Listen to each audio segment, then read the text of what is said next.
The talk is called, Why Can't I Cut a Bagel in Half? And of course, the first thing I'm going to do is cut a bagel in half. That was the end of the talk. This is cutting a bagel in half. Absolutely, we can do it that way. It's not very interesting, though, to cut a bagel in half. It's also not the tastiest way to cut a bagel in half. If I asked you to cut a bagel in half, what you'd probably do is stick your knife in like that. You'd cut it that way, eventually getting through it. And that's the tasty way, because now, of course, we can spread it with something, and we can eat our bagel. Again, not very mathematically interesting. So we need to think about, what does half mean? Both of these, we've cut the bagel in half. These are the same shape. These are the same shape. But we can cut things in half a different way. If we think about half as being half volume, rather than half to be the same shape, we can do it another way. So let's put the knife in like this.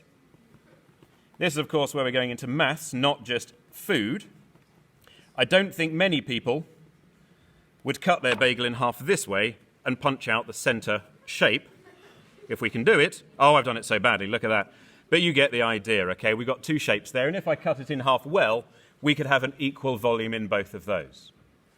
That's absolutely fine. But once you start getting into cutting things in half that way, we start to think, how else can we cut it in half?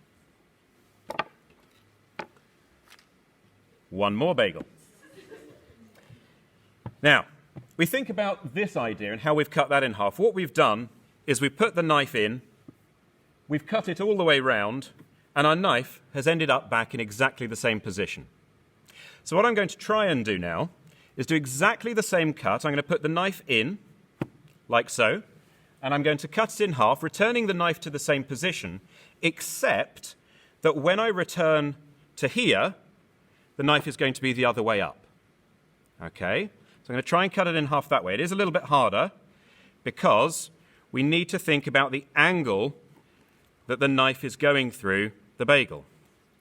So keep on going. Keep on going. It's a little bit tricky because we have to make sure everything lines up. Okay, here we go. And I've come back, hopefully, to the same position you can see, but now I have the handle down where it was up to start with. Okay? Everybody happy with what's happened there? So if I take the knife out now and take it into half, it doesn't separate.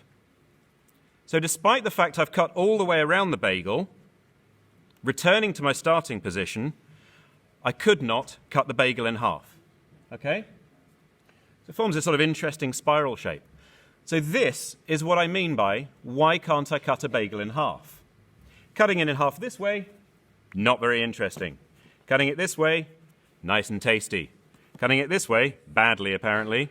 Interesting, but this one is more interesting. So we're going to have a little think about why this has not cut the bagel in half.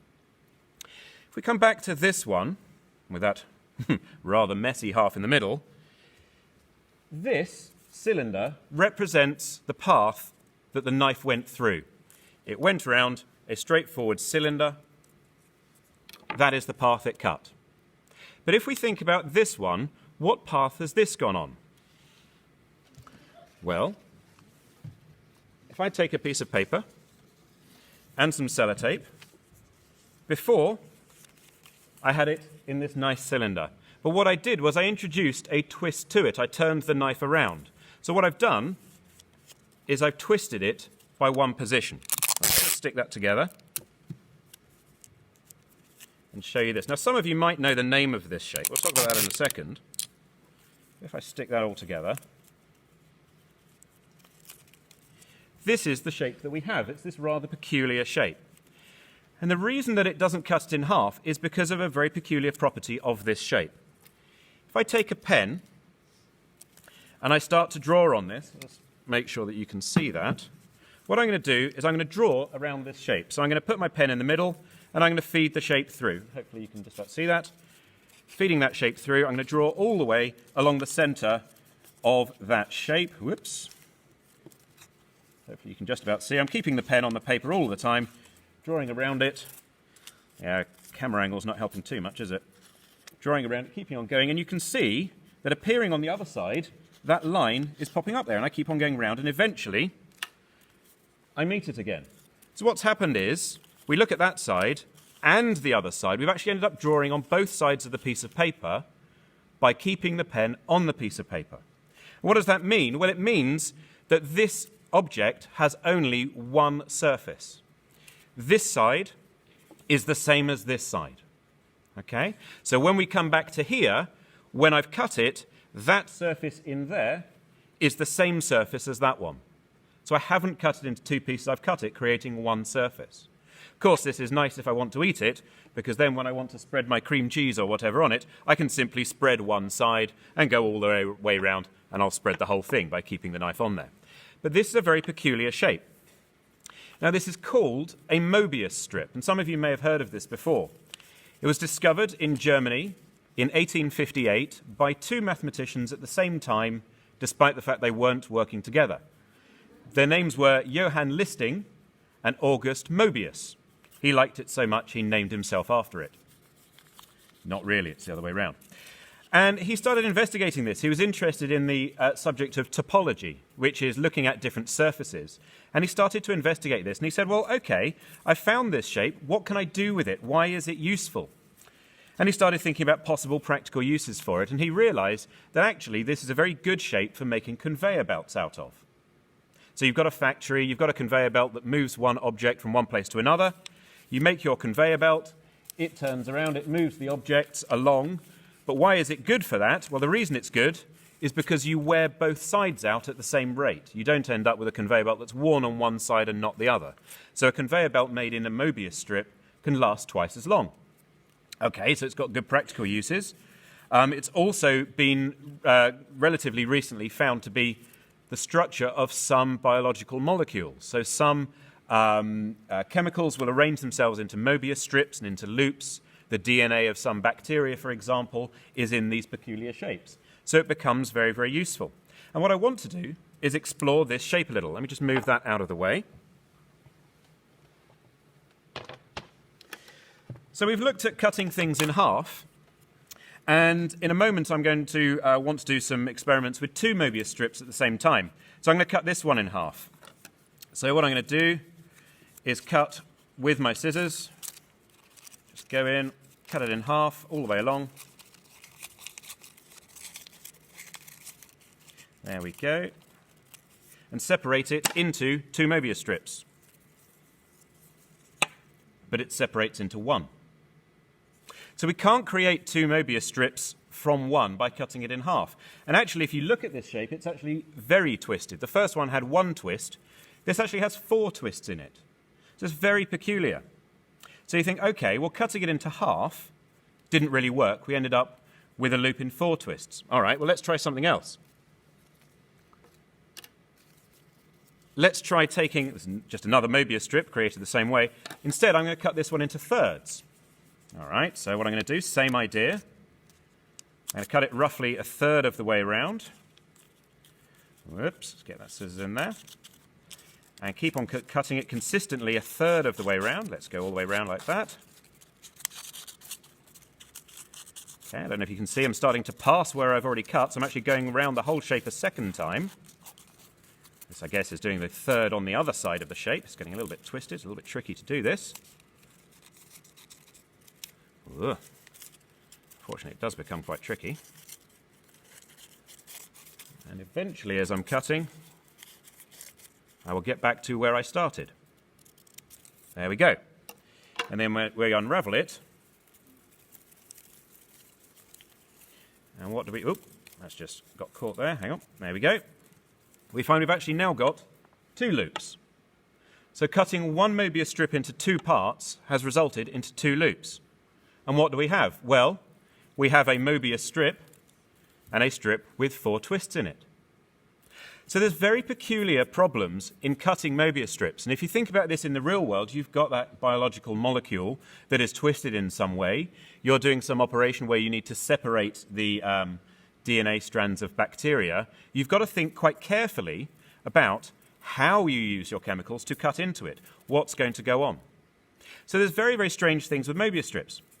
Now, a Mobius strip is good, but what else can we do? Well, What if we put 2 twists into a Mobius strip? Well, if we put 2 twists into a Mobius strip when we make it, it's not actually a Mobius strip. This object has 2 surfaces. So if I take this one surface, follow it around, we go into the inside of that loop there, back out round the bottom, and back out round the top. This actually has 2 surfaces. This is not a Mobius strip, but it is a loop with 2 twists in it. So what happens when we cut this one in half?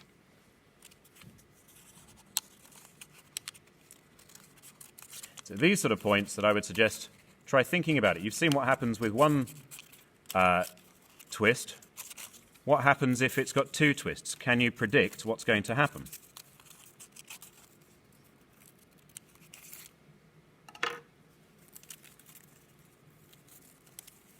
Two loops.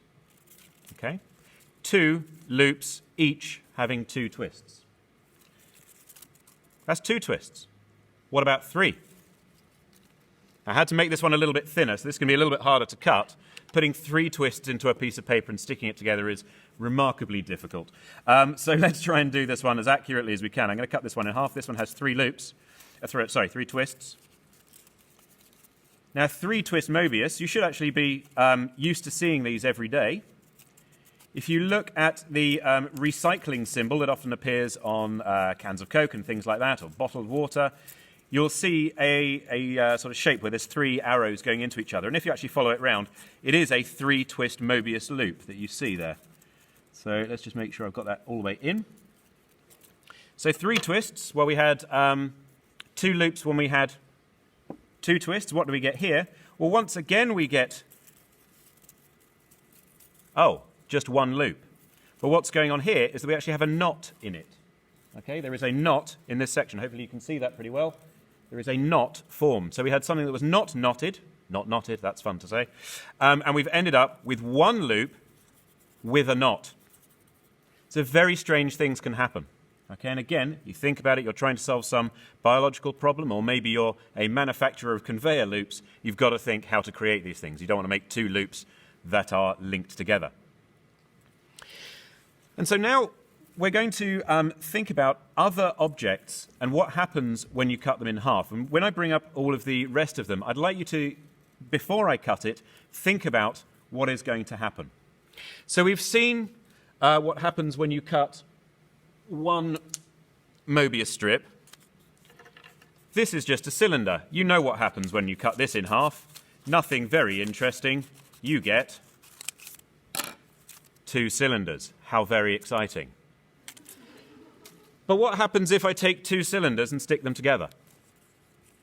Okay? So before I cut that in half, I'm going to give you a moment just to think about that. What I'm going to do is I'm going to cut all the way around this loop, and I'm going to cut all the way around this loop, and then I'm going to take it apart. So what do we think is going to happen? Have a think about while I'm doing this. It takes me a moment.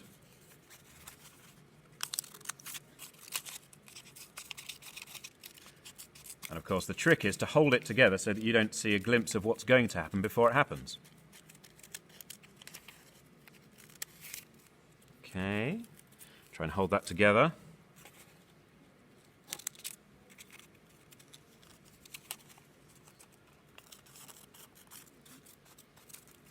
Whoops. There we go. Okay, so I can hear some whispering going on. Hopefully you've got some ideas. And hopefully some of you are getting it right. Oh, gosh, this is hard to do. Let me try and go down there a little bit.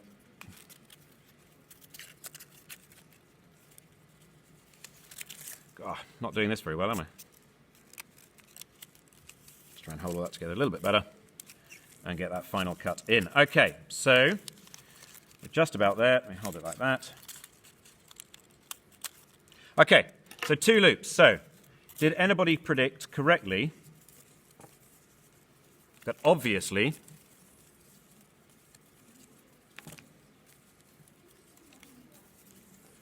if I can get it to be the right way round, you get a square. Okay? So you get a square. So 2 cylinders make a square. And of course, it's at this point that you start to think that if somebody had just walked in and I said, hey, look, a square, you'd think, well, what a thrilling talk. That is obviously a square. Okay, so 2 cylinders give a square.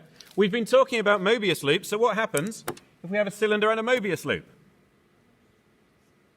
Remember, cutting one Mobius loop in half gave us one loop with 4 twists in it. Cutting 2 cylinders gave us a square. What's going to happen this time?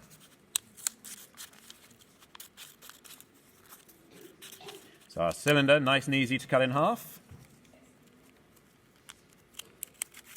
Something like that. Cutting our Mobius loop, a little bit more tricky. Let's try and do that nicely. Oops. Times like this, you need about 3 hands.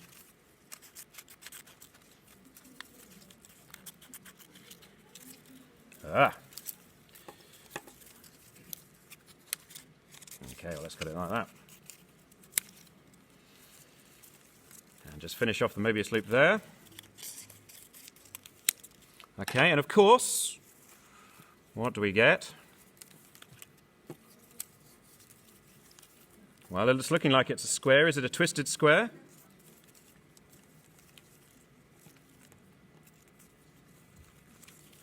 Ah, it's getting very twisted, isn't it? Ah! Hopefully you can see if I can untwist this. Again, it is just a square. Introducing the Mobius loop to it. Oh, move that down a little bit. There you go. Introducing the Mobius loop did not introduce any twists into our square. Okay, everybody see that? So again, peculiar things happening. It looks a bit twisted up on the left there. If I can just about put my finger in there, you can see it is just a square. Okay, so just a square. Moving on. Is that the right one?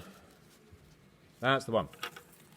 So now, 2 Mobius loops. So 1 Mobius loop, 1 cylinder, made a square. 2 cylinders made a square. What about if we have 2 Mobius loops together? Anybody got any predictions? Just a square. Okay. So let's have a look.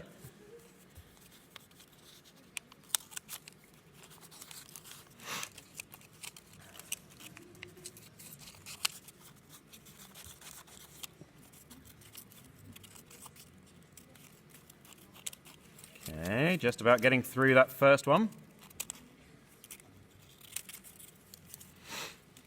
And let's get through that second one.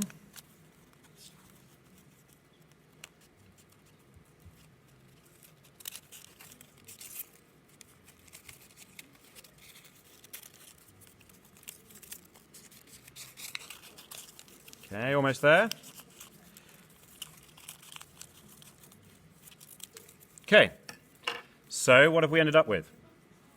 2 separate shapes. Are either of them a square?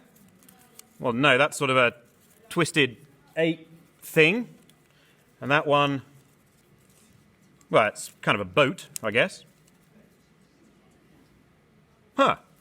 So that's strange. So we got 1 square when it was 1 Mobius and 1 cylinder. And here we've got 2 shapes, sort of a boat and a kind of weird 8 bumpy thing. But something else can be done with 2 Mobius strips. When you make your Mobius strip, you have a choice. There's your cylinder. I can choose to turn it one way, or I can choose to turn it the other way. These were made when I chose 2 Mobius strips that were the same. We call it chirality, whether it's left-handed turn or right-handed turn. And I can see the chemists going, chirality. We've been learning about this recently. The chirality of a Mobius strip determines exactly what happens. So these were from the same chirality. One last one. These are 2 Mobius strips of different chirality. So I made one by doing a clockwise twist and one by doing an anti-clockwise twist. Now, obviously, I wouldn't be showing you unless it did something different. But can anybody predict what it's going to do that is different?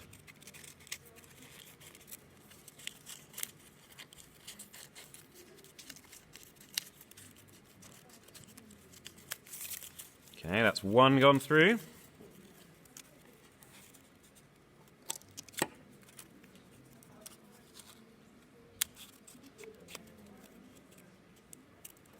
Ooh.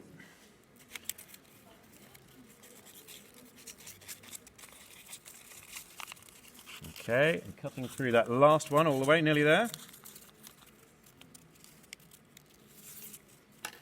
Okay. So what do we end up with? Well, for starters, we end up with two shapes that are looped. Let's have a look at what they are.